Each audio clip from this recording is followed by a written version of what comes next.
ಸಿ.ಜೆ. Roy, doctor ಸಿ.ಜೆ. Roy ಅವರ ಸಾವು ಸಾಕಷ್ಟು ನಿಗೂಢತೆಯನ್ನು ಉಳಿಸಿಕೊಂಡು ಅವರು ಈ ಜಗತ್ತನ್ನು ಬಿಟ್ಟಿದ್ದಾರೆ. ರಿಯಲ್ ಎಸ್ಟೇಟ್ ಉದ್ಯಮದಲ್ಲಿ 30-40 ಸೈಟ್ನಿಂದ ಪ್ರಾರಂಭಿಸಿ ದೊಡ್ಡ ಸಾಮ್ರಾಜ್ಯವನ್ನ ಕಟ್ಟಿದ ದೊರೆಗೆ ಏನಾಯ್ತು?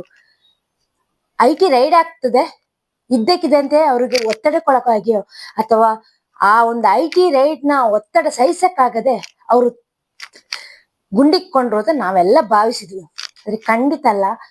ಅವರು IT ರೈಡ್ಗೆ ಒಳಗಾದ ಮೇಲೆ ತಕ್ಷಣ ತೆಗೆದುಕೊಂಡ ನಿರ್ಧಾರವಂತೂ ಅಲ್ವೇ ಅಲ್ಲ, ಅದು ಪೂರ್ವ ನಿಯೋಜಿತ ಆಗಿತ್ತು. ಹೌದು, ಅವರ ಸಾವನ್ನು ಮೊದಲೇ ನಿರ್ಧರಿಸಿದ್ರು. ಯಾವ ಟೈಮ್, ಯಾವ ದಿನಾಂಕ ಎಲ್ಲವೂ ಅವರು ನಿರ್ಧಾರ ಮಾಡಿದ್ರು. ಆದ್ರೆ ಅವರ ಸುತ್ತಮುತ್ತಲಿರೋರಿಗೆ ಅವರ ಬಾಡಿ ಲ್ಯಾಂಗ್ವೇಜ್ ಒಂದಿಷ್ಟು ಗೊತ್ತಾಗ್ಲಿಲ್ಲ ಅಷ್ಟೇ. ಅದಕ್ಕೆ ಸಾಕ್ಷಿ ಎಂಬಂತೆ ಈಗ ಅವರ ಡೈರಿ ಕೂಡ ಸಿಕ್ಕಿದೆ. ಆ ಡೈರಿಯಲ್ಲಿ ಪ್ರತಿಯೊಂದನ್ನು ಹೇಳಿದರೆ, ತಾನು ಹೇಗೆ ಈ ಒಂದು ಸಾಮ್ರಾಜ್ಯವನ್ನ ಕಟ್ಟಿದೆ, ತನ್ನ ಆಸ್ತಿ ಯಾರ್ಯಾರಿಗೆ ಹೋಗ್ಬೇಕು, ಎಲ್ಲಾ ವಿಷಯವನ್ನ ಅದರಲ್ಲಿ ಉಲ್ಲೇಖಿಸಿದ್ದಾರೆ ಅಂತ ಹೇಳಲಾಗ್ತಿದೆ. ಈಗಿರುವಾಗ ಸಿ.ಜೆ. ರಾಯ್ಗೆ ಸಾವಿನ ಬಗ್ಗೆ ಮೊದ್ಲೇ ಗೊತ್ತಿತ್ತು. ಅವ್ರು ಯಾಕೆ ಆ ನಿರ್ಧಾರ ತೆಗೆದುಕೊಂಡ್ರು ಅಂತ ಹೇಳುವಾಗ, ಏನು IT ರೈಡ್ ಆದಾಗ ತುಂಬಾ ನಷ್ಟ ಆಗುತ್ತೆ, ಖಂಡಿತ ಅಲ್ಲ. ಅವ್ರು ಹೇಳ್ತಾರೆ, ಒಂದು ಹಲವಾರು ಇಂಟರ್ವ್ಯೂ ಹೇಳ್ತಾರೆ, ನಾನು ಏನು ಫುಲ್ ನನ್ನ ಸಾಮ್ರಾಜ್ಯವೇ ಒಡೆದೋದ್ರು ನಾನು ಪುನಃ ಝೀರೋದಿಂದ ಕಟ್ಟಕ್ಕೆ ರೆಡಿ ಇದ್ದೀನಿ ಅಂತ.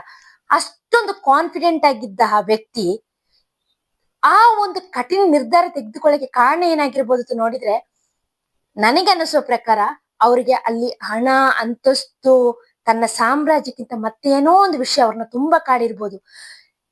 ತಾನು ಇಷ್ಟುವರೆಗೆ ಕಷ್ಟಪಟ್ಟು ಬೆಳೆಸಿದ ಒಂದು ಸಾಮ್ರಾಜ್ಯ ಹಣದ ವಿಷಯದಲ್ಲಿ ಕುಸಿದೆ ಅವರಿಗೆ ಬೇರೆ ಏನೋ ಹೇಳ್ಬೋದಾಗಿತ್ತು. ಆದ್ರೆ ಅದೊಂದು ನಂಬಿಕೆನೆ ಕಳೆದುಕೊಳ್ಳುತ್ತೆ ಎಂಬ ಭಯ ಅವ್ರನ್ನ ಕಾಡಿರ್ಬೋದಾ, ಅಥವಾ ಬೇರೆ ಯಾವುದೋ ಒಂದು ವಿಷಯ ಅವ್ರನ್ನ ಕಾಡಿರ್ಬೋದಾ, ಗೊತ್ತಿಲ್ಲ. ಅದಾಗೋದಕ್ಕಿಂತ ಮೊದ್ಲೇ ನಾನು ಇಲ್ಲ ಆಗ್ಬೇಕು, ಅದು ಖಂಡಿತ ನಡೆಯುತ್ತೆ. ಅದೇ ನಾನು ಇಲ್ಲವಾದ್ರೆ ಆ ರೀತಿ ಆಗಕ್ಕೆ ಸಾಧ್ಯ ಇಲ್ಲ ತಿಳ್ಬಿಟ್ಟು ತನ್ನ ಒಂದು ಬದುಕನ್ನು ಎಂಡ್ ಮಾಡಕ್ಕೆ ಅವ್ರು ನಿರ್ಧರಿಸಿದ್ರು. ಅದಕ್ಕೆ ಅವ್ರು ಆಯ್ದುಕೊಂಡ ಆ ದಿನಾಂಕ ಇದೆಯಲ್ಲ 3, ಅದು ಅವರ ಬದುಕಿನಲ್ಲಿ ತುಂಬಾ ಸ್ಪೆಷಲ್ ಅನ್ಸುತ್ತೆ. ಹೌದು, ಅವರ ಗಾಡಿಗಳನ್ನ ನೋಡಿದ್ರೆ ಗಾಡಿ ಸಂಖ್ಯೆಗಳು ಎಲ್ಲವೂ ಈ 3 ಸಂಖ್ಯೆಗೆ ಲಿಂಕ್ ಆಗುವಂತೆನೇ ಇದೆ. ಅಷ್ಟು ಮಾತ್ರ ಅಲ್ಲ, ಅವರಿಗೆ ಅದು ಲಕ್ಕಿ ನಂಬರ್ ಅಂತಾನೆ ಕನ್ಸಿಡರ್ ಮಾಡ್ತಾರಂತೆ.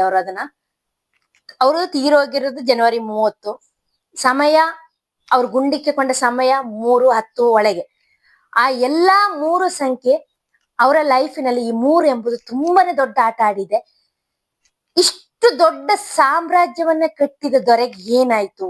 ಅವರ ಒಂದು ಸಾವು ಹಲವಾರು ಸಂಶಯಗಳನ್ನ ಹುಟ್ಟಾಕೋದ್ರ ಜೊತೆಗೆ, ಏನು ಹೀಗೆ, ಯಾಕೆ ಹೀಗಾಯ್ತು ಅಂತ ಹೇಳಿದ್ರೆ, ಕೆಲವರು ಕರ್ಮ ಬಿಡಲ್ಲ ಅಂತ ಹೇಳ್ಬಿಟ್ಟು ಮತ್ತಿನ್ನೇನೋ ಹೇಳ್ತಿದ್ದಾರೆ. ಒಬ್ಬ ವ್ಯಕ್ತಿ ತೀರೋದ ಮೇಲೆ ನೆಗೆಟಿವ್ ಮಾತಾಡಬಾರ್ದು ಅಂತ ಹೇಳ್ತಾರೆ. ಆದ್ರೆ ರಾಯ್ ಅವರು ಬದುಕಿದ್ದಾಗ ಅವರ ಪಾಸಿಟಿವ್ ಇಮೇಜ್ಗಳಷ್ಟೇ ನಮಗೆ ಗೊತ್ತಿತ್ತು. ಅವರು ರಿಯಾಲಿಟಿ ಶೋಗಳಿಗೆ ಸ್ಪಾನ್ಸರ್ ಮಾಡುವಾಗ, ಮತ್ತೆ ಅವರು ಸಾಕಷ್ಟು ಸಮಾಜಕ್ಕೆ ಸಾಕಷ್ಟು ಒಂದು ಸಮಾಜಮುಖಿ ಕಾರ್ಯಗಳನ್ನ ಮಾಡಿದ್ದಾರೆ, ದಾನ ಧರ್ಮಗಳನ್ನ ಮಾಡಿದ್ದಾರೆ. ಕೇರಳದಲ್ಲೆಲ್ಲ ಆ ರೀತಿ ಫ್ಲಡ್ ಅಲ್ಲಿ ಇನ್ಸಿಡೆಂಟ್ ಆದಾಗ ಸಾಕಷ್ಟು ಮನೆ ನಿರ್ಮಾಣ ಮಾಡಿ ಕೊಟ್ಟಿದ್ದಾರೆ. ಈ ರೀತಿ ಎಲ್ಲ ಕರ್ನಾಟಕದಲ್ಲಿ, ಕೇರಳದಲ್ಲಿ ಬಡವರಿಗೆಲ್ಲ ತುಂಬಾನೇ ಸಹಾಯ ಮಾಡಿದ ವ್ಯಕ್ತಿ. ಆ ವ್ಯಕ್ತಿಗೆ ಈ ರೀತಿಯ ಒಂದು ಸಾವು ಬಂದ ನ್ಯಾಯನಾ ಅಂತ ಕೇಳಿದ್ರೆ, ಇನ್ನು ಕೆಲವರು ಹೇಳ್ತಾರೆ ಕರ್ಮ ರಿಟರ್ನ್ ಆಗೇ ಆಗತ್ತಿತ್ತ. ಅದಕ್ಕೆ ಕಾರಣ ಏನ್ ಗೊತ್ತಾ? ಇವರು ತಮ್ಮ ಒಂದು ಸಾಮ್ರಾಜ್ಯ ಕಟ್ಟಕ್ಕಿಂತ ಮೊದಲು ಒಂದು ಕಂಪನಿಯಲ್ಲಿ ಕೆಲ್ಸಕ್ಕಿದ್ರು. ಆ ಕಂಪನಿಯಲ್ಲಿ ಕೆಲ್ಸಕ್ಕಿದ್ದು ಲಾಸ್ಟಿಗೆ ಆ ಕಂಪನಿಯಲ್ಲೇ ಒಂದು ಓನರ್ ಆಗುವ ಮಟ್ಟಿಗೆ ಅವ್ರು ಬೆಳೆದಿದ್ರು.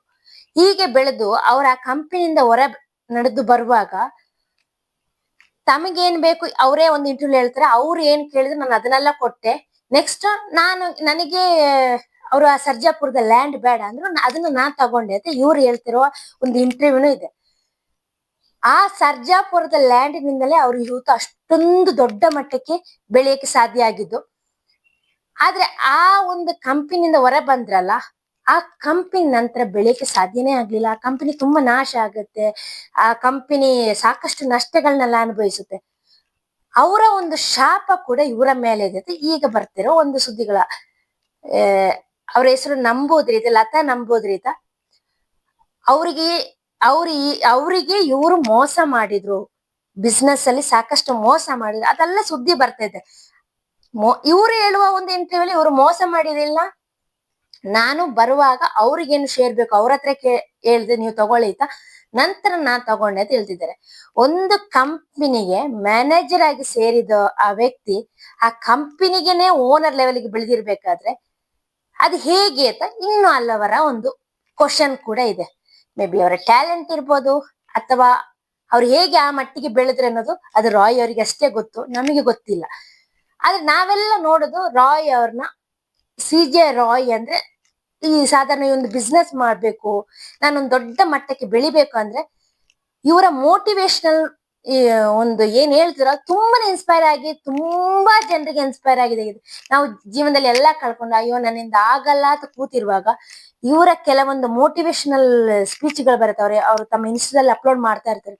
ಅದನ್ನೆಲ್ಲ ನೋಡುವಾಗ ಒಬ್ಬ ಮಿಡ್ಲ್ ಕ್ಲಾಸ್ ವ್ಯಕ್ತಿ ಅವರು ಕೂಡ ಒಂದು ಮಟ್ಟಿಗೆ ಅಷ್ಟೊಂದು ಲಕ್ಸುರಿ ಕಾರ್ಗಳನ್ನ ಇಟ್ಕೊಳ್ಳುವಷ್ಟು ಮಟ್ಟಿಗೆ ಬೆಳೆದಿರುವಾಗ ನಮಗೆ ಯಾಕೆ ಆಗಲ್ಲ, ನಾವು ಬೆಳಿತೀವಿ ಅನ್ನೋ ಒಂದು ಹೋಪ್ ಕೊಡುವಲ್ಲಿ ರಾಯ್ ತುಂಬಾನೇ ಕೆಲಸ ಮಾಡಿದ್ದಾರೆ. ಹೌದು, ಈ ರೀತಿ ಒಂದು ಮೋಟಿವೇಶನ್ ಮೂಲಕ ನಮ್ಗೆಲ್ಲ ಹೋಪ್ ಕೊಡ್ತಿದ್ದ, ಏನೋ ಒಂದು ಕನಸು ಕಾಣೋದನ್ನ ಕಲಿಸಿಕೊಟ್ಟಿದ್ದೆ ಈ ರಾಯ್ ಅವರು ತಮ್ಮ ಒಂದು ಕೊನೆಯನ್ನು ಈ ರೀತಿ ಯಾಕೆ ಮಾಡಿದ್ರು ಎಂಬ ಒಂದು ಕ್ವಶನ್ ಇದೆಯಲ್ಲ, ಅದು ಎಲ್ಲರನ್ನು ಕಾಡ್ತಿದೆ.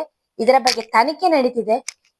ಸಾಕಷ್ಟು ನಿಗೂಢತೆ ಇವರ ಸಾವಿನ ಸುತ್ತ ಸುತ್ತಿಕೊಂಡಿದೆ. ಅದೇ ಇನ್ನೊಂದು ಫಿಲಾಸಫಿಕಲ್ ಆಗಿ ಜನ ಮಾತಾಡ್ತಿದ್ದಾರೆ, ಎಷ್ಟು ಹಣ ಇದ್ರೇನು, ಎಷ್ಟು ಲಕ್ಸುರಿ ಇದ್ರೇನು, ನೆಮ್ಮದಿ ಇತ್ತಾತ. ಖಂಡಿತ ಇವ್ರನ್ನ ಕಾಫಿ ಡೇ ಸಿದ್ಧಾರ್ಥ ಅವ್ರನ್ನ ನೋಡುವಾಗ ಹಣ ಆಸ್ತಿ ಅಂತಸ್ತು ಎಲ್ಲ ಇರುತ್ತೆ. ನಮಗೆ ಹೊರಗಿಂದ ನೋಡುವಾಗ ಅವರು ಎಲ್ಲ ಎಷ್ಟೊಂದು ಲಕ್ಸುರಿ ಲೈಫ್ ಲೀಡ್ ಮಾಡ್ತಿದ್ದಾರೆ. ಅಯ್ಯೋ ನಾವು ಹೊಟ್ಟೆ ಬಟ್ಟೆದಲ್ಲಿ ತುಂಬಾ ಕಷ್ಟ ಪಡ್ತಾ ಇರ್ತೀವಿ, ಅವ್ರ ಲೈಫ್ ಎಷ್ಟು ಆರಾಮಪ್ಪ ಅಂತ ಅನಿಸುತ್ತೆ. ಆದ್ರೆ ಅವ್ರಿರುವ ಪರಿಸ್ಥಿತಿ ಎಂತದೂತ ಇಂಥ ಸಾವುಗಳು ನಮಗೆ ತಿಳಿಸ್ತಾ ಹೋಗ್ತಾ ಇದೆ. ಏನೇ ಆಗ್ಲಿ, CJ ರಾಯ್ ಅವರು ಒಂದು ಅದ್ಭುತ ಸಾಮ್ರಾಜ್ಯವನ್ನು ಕಟ್ಕೊಂಡಿದ್ದಾರೆ. ಆ ಸಾಮ್ರಾಜ್ಯ ಬೆಳೆಸ್ಕೊಂಡು ಹೋಗ್ಲಿ, ಬಟ್ ಅವರ ಸಾವು ಯಾಕೆ ಆಯ್ತು, ಅದು ಜನರಿಗಿರೋ ಕುತೂಹಲಕ್ಕಿಂತ ಅವರ ಮನೆಯವರಿಗೆ ಸಾಕಷ್ಟು ನಷ್ಟ ಆಗಿದೆ. ಅದನ್ನ ಭರಿಸುವ ಶಕ್ತಿಯ ಆ ದೇವರ ಆ ಕುಟುಂಬಕ್ಕೆ ನೀಡ್ಲಿ. ಅದ್ರಲ್ಲೂ ಜನ ನೆಗೆಟಿವ್ ಮಾತಾಡ್ತಾರೆ. CJ ರಾಯ್ ಅವರ ವೈಫ್ ಕೊನೆ ಗಂಡನ ಅಂತಿಮ ದರ್ಶನಕ್ಕೆ ಕೂಲಿಂಗ್ ಗ್ಲಾಸ್ ಹಾಕಿ ಬಂದ್ರು ಅಂತ. ಅವ್ರಿಗೆ ಏನು ಸಮಸ್ಯೆ ಇತ್ತು, ಕೂಲಿಂಗ್ ಗ್ಲಾಸ್ ಅಥವಾ ಅದು ಪವರ್ ಗ್ಲಾಸ್ ಅಂತ ನಮಗೆ ಗೊತ್ತಿಲ್ಲ. ಯಾಕಂದ್ರೆ ಅಷ್ಟು ಹಣ ಬಂದ್ರು ನಮ್ಮಂಗೆ ಸೋಡಾ ಬುಡ್ಡಿ ಹಾಕೊಂಡು ಹೋಗಲ್ಲ. ಅದೂನು ಆ ಗ್ಲಾಸ್ ಅವ್ರಿಗೆ ಏನಾದ್ರು ಕಣ್ಣಿನ ಸಮಸ್ಯೆ ಇದ್ರೆ ಅದನ್ನು ಕೂಡ ಅಷ್ಟು ವಿನ್ಯಾಸಗೊಳಿಸಿರ್ತಾರೆ ಅಲ್ವಾ. ಒಂದು ಪರ್ಸ್ ಅಲ್ಲ, ಲಕ್ಷ ಬೆಲೆ ಬಾಳೋ ಪರ್ಸ್ ಅನ್ನಲ್ಲ, ಚಿಕ್ಕ ಚಿಕ್ಕ ಪೌಚ್ ನೀತಾಂಬಾನಿಯಲ್ಲಿ ಹಿಡ್ಕೊಂಡು ಬರ್ತಾರೆ ನೋಡಿ, ಅದು ನೋಡಕ್ ಇಷ್ಟೇ ಇರುತ್ತೆ, ಕೋಟಿ ಬೆಲೆ ಬಾಳೋ ಪರ್ಸ್ ಆಗಿರುತ್ತೆ. ಅದೇ ರೀತಿ ಇವರು ಸೋಡಾ ಬುಡ್ಡಿ ಅಂತ ಗ್ಲಾಸ್ ಹಾಕಿರಕಿಲ್ಲ, ಏನಾದ್ರು ಕಣ್ಣಿಗೆ ಏನಾದ್ರು ಇಶ್ಯೂ ಇದ್ದಾಗ ಅದು ಪವರ್ ಗ್ಲಾಸ್ ತರನೇ ಇರ್ಬೋದು, ಬಟ್ ಅಷ್ಟು ಸ್ಟೈಲಿಶ್ ಆಗಿರ್ಬೋದು. ಅದನ್ನ ಸನ್ ಗ್ಲಾಸ್ ಹಾಕೊಂಡ್ಬಂದ್ರು, ಅವ್ರಿಗೆ ಬೇಸರ ಇಲ್ಲ. ನಮಗೆಲ್ಲ ಕಣ್ಣೀರ್ ಹಾಕಿ ಕೂರೋ ಅವಶ್ಯಕತೆ ಅವ್ರಿಗಿಲ್ಲ, ಅವರ ನೋವು ಅವ್ರಿಗಿರುತ್ತೆ. ಅವ್ರಿಗೆ ಆ ಒಂದು ಆಘಾತ ಹೇಗೆ ಅಂತ ಸಹಿಸ್ಕೊಳ್ಳೋದು ಅವ್ರಿಗೆ ಕಷ್ಟ ಆಗ್ಬೋದು. ಮತ್ತೆ ಇನ್ನೊಂದು, ಅವರ ಲೈಫ್ ಸ್ಟೈಲ್ ಅಷ್ಟು ಲಕ್ಸುರಿ ಆಗಿತ್ತು. ಅಯ್ಯೋ ಯಾರೋ ತೀರೋದ್ರು, ನಾನು ಈಗ ಹೋಗಿ ಒಂದು ಹಳೆಯ ಬಟ್ಟೆ ಹಾಕೊಂಡು ಹೋಗೋಣ ಅಂದ್ರೆ ಆ ಹಳೆ ಬಟ್ಟೆಗಳೇ ಇರಲ್ಲ, ಅವರಲ್ಲಿರುವ ಬಟ್ಟೆಗಳು ಅಷ್ಟು ಪಾಶ್ ಆಗಿರುತ್ತೆ. ಅವರ ಲೈಫ್ ಸ್ಟೈಲೇ ಅಷ್ಟು ಲಕ್ಸುರಿ ಆಗಿರುವಾಗ ಇಂಥ ಘಟನೆಗಳು ನಡೆದಾಗ ಅವ್ರು ಅಲ್ಲಿಗೆ ಬರುವಾಗನು ಕೂಡ ಅಷ್ಟೇ, ಏನು ಇಲ್ಲದಂಗ್ ಬರಕ್ಕಾಗಲ್ಲ, ಅಷ್ಟು ಲಕ್ಸುರಿ ಆಗಿನೇ ಬರಕ್ಕೆ ಸಾಧ್ಯ ಆಗೋದು. ಮತ್ತೆ CJ ರಾಯನ್ನ ಕಳಿಸಿಕೊಟ್ಟ ರೀತಿ ಕೂಡ ನೋಡಿ ಎಷ್ಟೊಂದು ಲಕ್ಸುರಿ ಆಗಿತ್ತು. ಆ ಒಂದು ಡೆಕೋರೇಟಿವ್ ಎಲ್ಲವೂ ಅಷ್ಟೇ. ಆ ಮನುಷ್ಯ ಲಕ್ಸುರಿಯಾಗೆ ಬಾಳಿದ್ದು, ಲಕ್ಸುರಿಯಾಗೆ ಹೋಗಿದ್ದು. ಆದ್ರೆ ಅವರ ಸಾವು ಮಾತ್ರ ಲಕ್ಸುರಿಯಾಗಿ ಇರ್ಲಿಲ್ಲ, ತುಂಬಾ ಹೀನಾಯ ಸಾವಾಗಿತ್ತು. ಅವ್ರ ಆ ನಿರ್ಧಾರ ತೆಗೆದುಕೊಂಡಿದ್ದು ಏಕೆ ಎಂಬುದೇ ನಿಗೂಢ. ಅದಕ್ಕೆ ಉತ್ತರ ಸಿಗುವುದೇ ನೋಡುವ.